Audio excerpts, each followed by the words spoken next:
दोस्तों, सबसे बड़ा पुण्य क्या है? आज के यह वीडियो बहुत ही खास और ज्ञानवर्धक होने वाला है। दोस्तों, अगर आप इस वीडियो को लास्ट तक देख लेते हैं तो आपको भी अपने जीवन की बड़ी सच्चाई के बारे में पता चल जाएगा। दोस्तों, मैं दावा करता हूँ कि यह वीडियो आपके लिए बहुत ही महत्वपूर्ण साबित होने वाला है। अगर आप भी अपने जीवन को सफल बनाना चाहते हैं तो आपको कुछ ऐसे जानकारी लेनी चाहिए जो अधिकांश लोग नहीं जानते हैं। और आज के इस वीडियो में हम वही जानकारी आप लोगों को देने वाले हैं जिसे जानकर आप लोग जीवन के हर मोड़ पर सफलता प्राप्त कर सकते हैं। तो दोस्तों, आखिर सबसे बड़ा पुण्य क्या है? इसे हम आपको एक छोटे से कहानी के माध्यम से समझाने का प्रयास करते हैं। दोस्तों, इससे पहले अगर आप हमारे इस चैनल सत्य वचन 10 मिलियन को सब्सक्राइब नहीं किए हैं तो सब्सक्राइब कर लीजिए, क्योंकि इसी तरह के वीडियो का नोटिफिकेशन सबसे पहले आपको मिले। तो चलिए शुरू करते हैं। किसी राज्य में एक राजा रहता था। वह राजा बहुत बड़ा प्रजापालक था। वह हमेशा प्रजा के हित में प्रयत्नशील रहता था। वह इतना कर्मठ था कि अपना सुख, ऐशो आराम सब छोड़कर सारा समय जन कल्याण में ही लगा देता था। यहाँ तक कि जो मोक्ष का साधन है, अर्थात भगवान भजन, उसके लिए भी वह समय नहीं निकाल पाता था। एक दिन सुबह के समय राजा वन की तरफ भ्रमण करने के लिए जा रहा था कि उसे एक देव के दर्शन हुए। राजा ने देव को प्रणाम करते हुए उनका अभिनंदन किया और देव के हाथों में एक लंबी चौड़ी पुस्तक देखकर उनसे पूछा, हे देव, आपके हाथ में यह क्या है? देव बोले, राजन, यह हमारा बही खाता है जिसमें सभी भजन करने वालों के नाम हैं। राजा ने निराशजनक भाव से कहा, कृपया देखिए तो इस किताब में कहीं मेरा नाम भी है या नहीं। देव महाराज किताब का एक एक पृष्ठ उलटने लगे, परंतु राजा का नाम कहीं भी नजर नहीं आया। राजा ने देव को चिंतित देखकर कहा, हे देव, आप चिंतित न हो, आपके ढूंढने में कोई भी कमी नहीं है।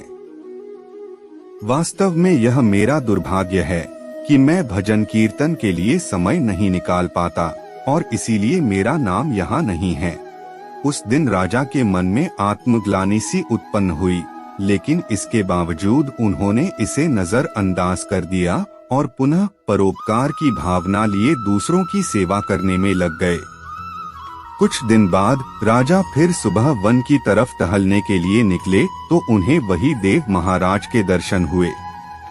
इस बार भी उनके हाथ में एक पुस्तक थी। इस पुस्तक के रंग और आकार बहुत भेद था और यह पहली वाली से काफी छोटी भी थी।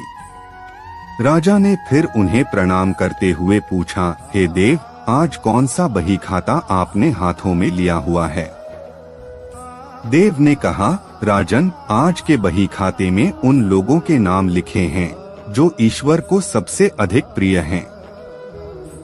राजा ने कहा, कितने भाग्यशाली होंगे वे लोग, निश्चित ही दिन रात भगवान भजन में लीन रहते होंगे।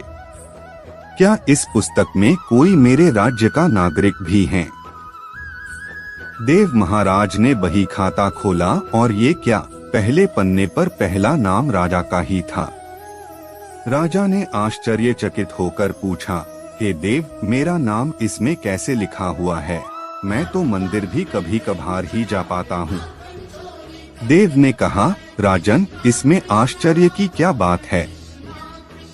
जो लोग निष्काम होकर संसार की सेवा करते हैं, जो लोग संसार के उपकार में अपना जीवन अर्पण करते हैं, जो लोग मुक्ति का लोभ भी त्याग कर प्रभु की निर्बल संतानों की सेवा सहायता में अपना योगदान देते हैं, उन त्यागी महापुरुषों का भजन स्वयं ईश्वर करते हैं।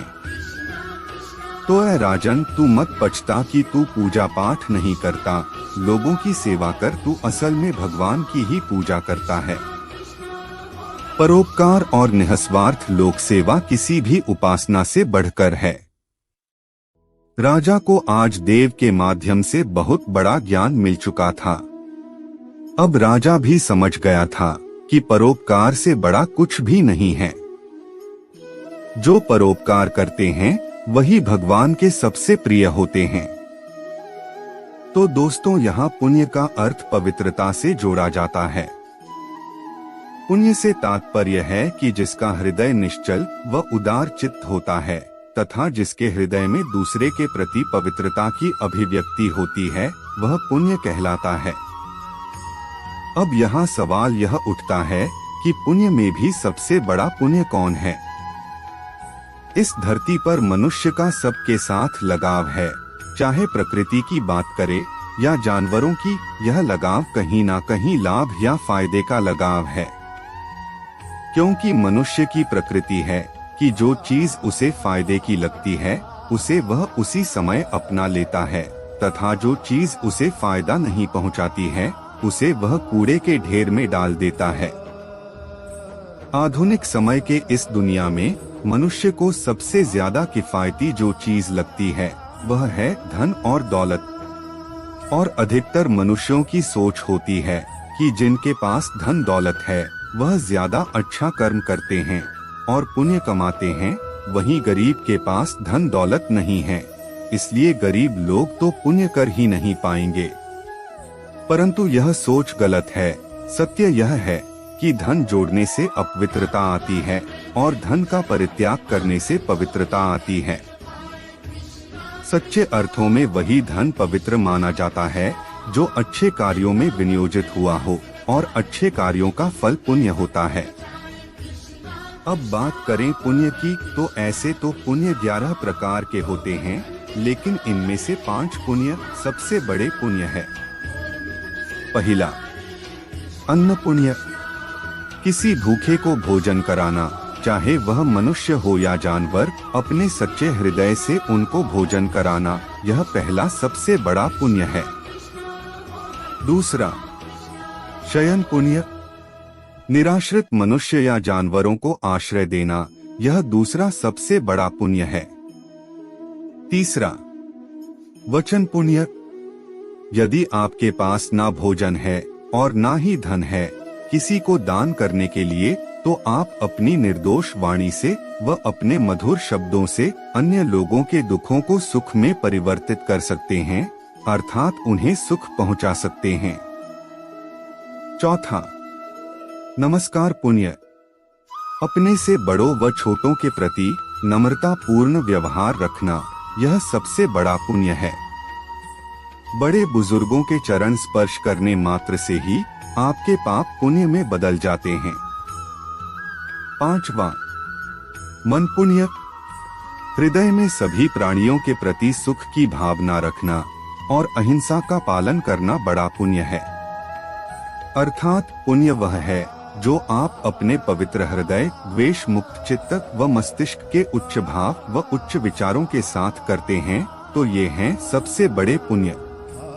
यदि आपको यह वीडियो पसंद आया हो तो इसे लाइक और शेयर जरूर करें। ऐसे ही इस चैनल पर बने रहें।